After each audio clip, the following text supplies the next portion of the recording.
Buenos días. El día de hoy les traemos el tema de las técnicas de la comunicación simbólica. Empezaremos con lo que es el qué, el cómo y el para qué de la comunicación.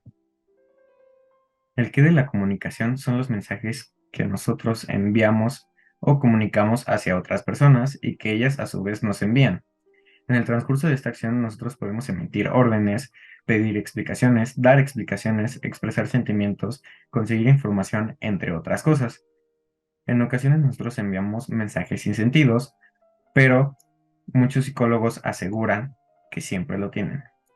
Cuando nosotros enviamos un mensaje con sentido, ya sean totalmente diferentes, le llamamos información. Cuando la información nos sirve para explicarse o para relacionar datos que anteriormente no lo estaban, le llamamos conocimiento. Ahora seguimos con el cómo o canal de la comunicación, que más adelante lo veremos más a fondo con uno de mis compañeros. El cómo abarca desde el lenguaje y la escritura, entre otras diferentes formas de representar la información y de su transmisión a distancia, que se le llama telecomunicación.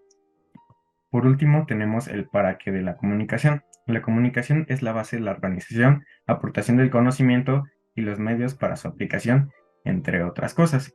Como bien ejemplo, podemos poner, cuando nosotros queremos alcanzar un objetivo que individualmente nos es imposible alcanzarlo, es ahí cuando entra la cooperación organizada y racional de un grupo social, que bien explicado es que cuando nosotros tenemos un grupo social y queremos llegar a un objetivo, es ahí donde entra la organización, y para esa organización nosotros tenemos que tener una comunicación. La comunicación también nos ayuda a dar nuestra experiencia e información para poder llegar a ese objetivo y satisfacer nuestras necesidades como grupo social.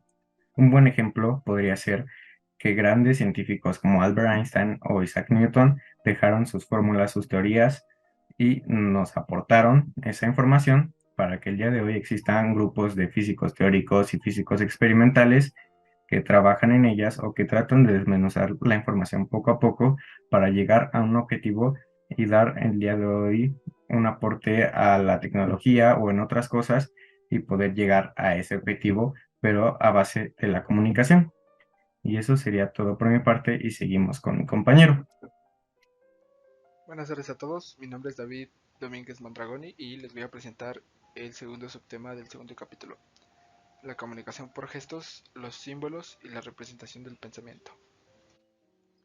Bueno, todas las personas tenemos diferentes lenguajes de comunicación, bueno, más bien ocupamos diferentes lenguajes de comunicación. Una de ellas es la comunicación por gestos. Este lenguaje o comunicación implica todos los movimientos que realizamos en una conversación, es decir, los brazos que movemos, los hombros, la cabeza, los dedos, cómo contamos, etcétera. Un claro ejemplo es cómo usamos los dedos para contar. Uno, 2, 3, 4, 5. Otro ejemplo es cuando movemos la cabeza para decir sí. Otro ejemplo cuando no. O cuando movemos los hombros para mostrar confusiones o dudas. Bien, los símbolos son representación del pensamiento. El lenguaje hablado u oral tiene diferentes distorsiones. Esto quiere decir que cuando una persona está hablando con otra, podemos escuchar varias distorsiones en el habla al pasar de boca en boca. Un claro ejemplo de esto es cuando le decimos una palabra a un compañero y no la entiende por nuestra pronunciación o porque está acostumbrado a no conocerla o cosas por el estilo. Esa es la más grande afectación que tiene el lenguaje hablado. Otro ejemplo es las personas que hablan diferentes idiomas. Una persona que habla en español no se puede, solo es estrictamente español, no se puede comunicar con una persona que habla en inglés o francés, por ejemplo. Por eso se dice que es el lenguaje más difícil de comunicarse, el hablado. Bien, para representar el pensamiento, algunas personas no tienen las capacidades, la mayoría, de representar sus pensamientos sin plasmarlos en un papel. Esto puede ser porque el cerebro está acostumbrado a elaborar la idea, procesarla y razonarla.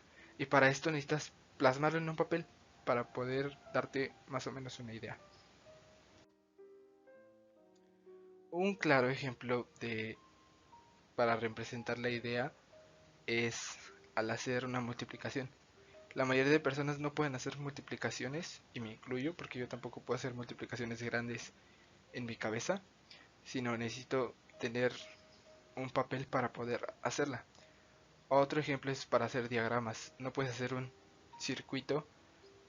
Sí puedes con la práctica, claro, pero al principio no puedes hacer un circuito sin un diagrama.